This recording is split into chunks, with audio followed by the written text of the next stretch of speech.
खारीचा वाटा. इयत्ता तिसरी, विषय मराठी, पाठ क्रमांक 8. लेखिका सुनीता वांजळे. महर्षी अण्णासाहेब कर्वे कोण होते? ऋषितुल्य व्यक्तिमत्व.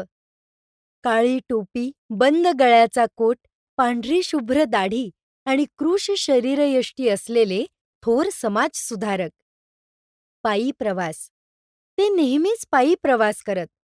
मुलींच्या शिक्षणासाठी हिंगणे येथे मदत गोळा करत. शाळा उभारणी. मुलींसाठी शाळेची इमारत बांधण्याचे महान कार्य त्यांनी केले. भारतरत्न पुरस्काराने सन्मानित.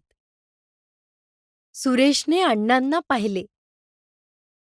एके दिवशी शाळेला सुट्टी होती. सुरेश गच्चीवरून रस्त्यावरच्या गाड्या पाहण्यात दंग होता.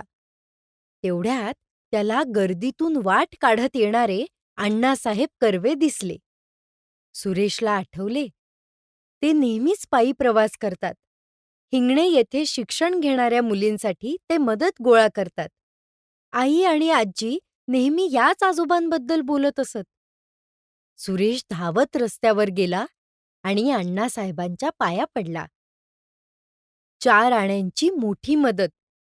सुरेशने विचारले, "अण्णा, माझ्याकडे खाऊचे पैसे आहेत, ते मी आपल्या संस्थेला देऊ का?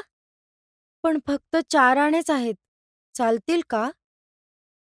अण्णासाहेब म्हणाले, "अरे, तू दिलेल्या 4 आण्यात एक वीट नक्की येऊ शकते. सध्या शाळेच्या इमारतीचं बांधकाम सुरू आहे. ही वीट निश्चितच उपयोगी पडेल." सुरेशने शर्टाच्या खिशातून पटकन 4 आणे काढले आणि अण्णासाहेबांच्या हातावर ठेवले. अण्णासाहेबांनी सांगितले, "तू दिलेला खारीचा वाटा खूप मोलाचा आहे." खारीचा वाटा म्हणजे काय? खारीचा वाटा. मोठ्या कामात छोटासा सहभाग किंवा अल्पशी मदत.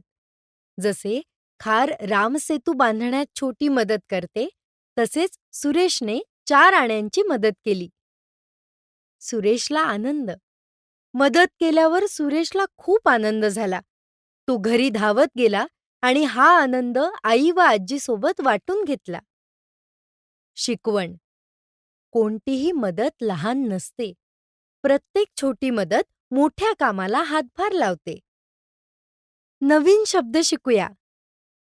गच्ची, घरावरील छत. दंग, तल्लीन, मन रमलेले. गर्दी, जमाव. कृश, बारीक, सडपातळ. ऋषितुल्य, ऋषीसारखा. आणा, 1 रुपयाचा 16वा भाग. देशसेवा म्हणजे काय?